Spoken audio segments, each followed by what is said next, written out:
Okay, this is the big story of the day, and we want to stick with it and turn to our next guest, Roxanna Vigil. She's a former U.S. National Security Council official and an International Affairs Fellow at the Council for Foreign Relations. Very good to have you on the show. Thank you for making time for us.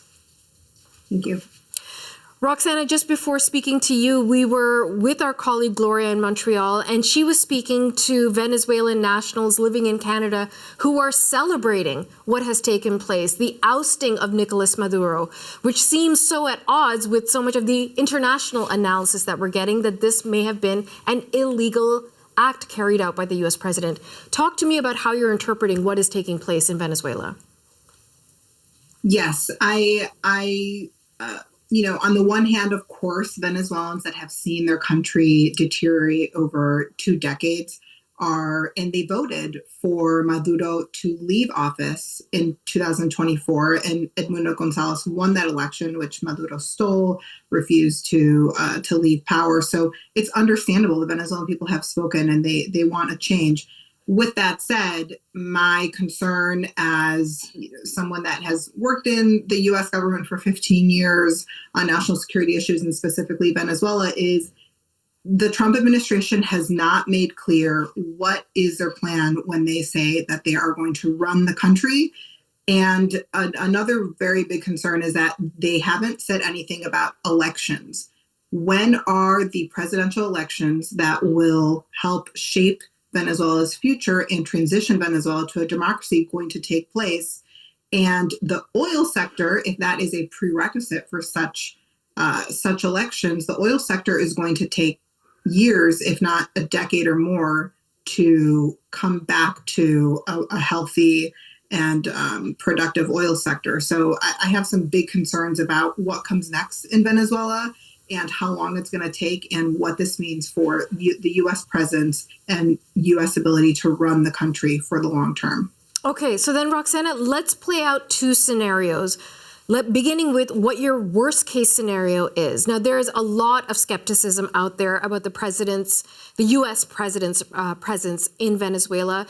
One thing he has made clear is that the oil is a big factor in this, that they want to reestablish the infrastructure, have American oil companies get into Venezuela, extract that wealth. He said that's how we're going to be involved. He says essentially they are caretaking of the government. They might be relying on the current vice president who's being sworn in as the president. As you said, no reference to Gonzalez, who was elected last year or 2 years ago now, I should say.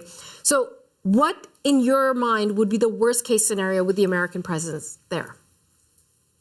The worst case scenario would be a indefinite or protracted U.S. military occupation of Venezuela, where there is no clear path to a democratic transition, where you have a Maduro insider, Maduro crony that has taken over and has agreed to the U.S. government's demands, but without a clear plan for how the country will transition to democracy.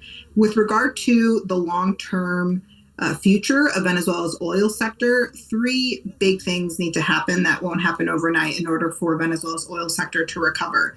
Major investment to the tune of $10 billion or more in the oil sector per year over many years. Another factor is the legal system. Venezuela would need to rewrite its laws to make it a legal environment that is business friendly. And then the last thing that they would need to do is also change their economy. Their entire economy is a socialist economy. So this is a long-term project. It's not clear how the Trump administration plans to move forward. So then the opposite of that being what would be the best case scenario? We are where we are. What's the best situation that could unfold from this point forward?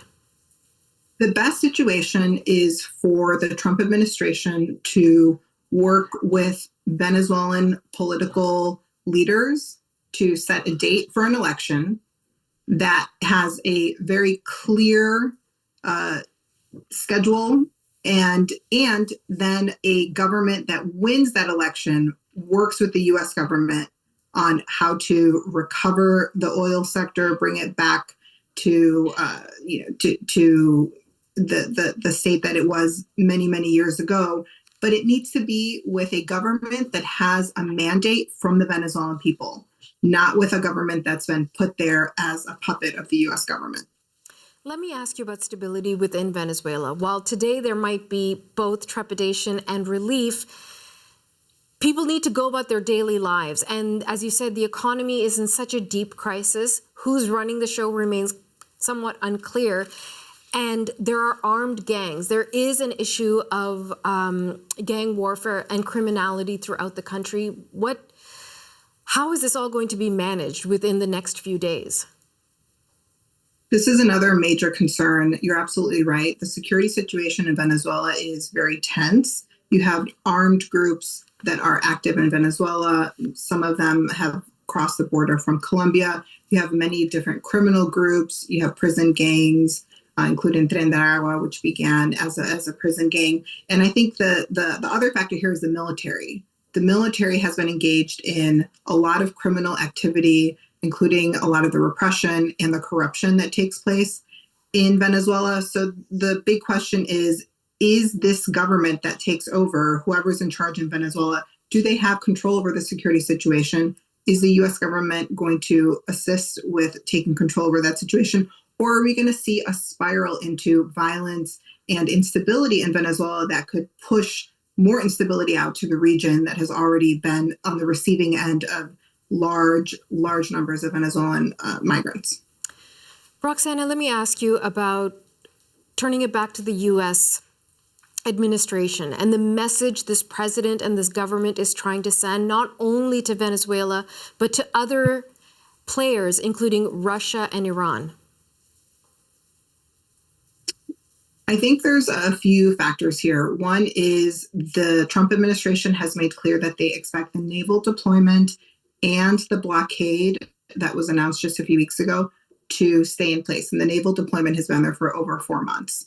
That signals that there will be continued pressure on the Venezuelan government. And of course, the dark fleet that the Trump administration is going after also moves Russian oil and Iranian oil.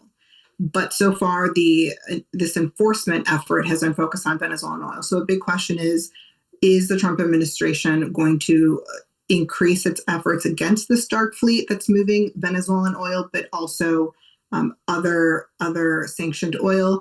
And with regard to the other actors in Venezuela, including foreign actors, China, Cuba, Iran, it's certainly sending a strong message about the Trump administration willingness to use force to remove a leader. And I think that what we're seeing in terms of the international response is some condemnation, absolutely, from the region.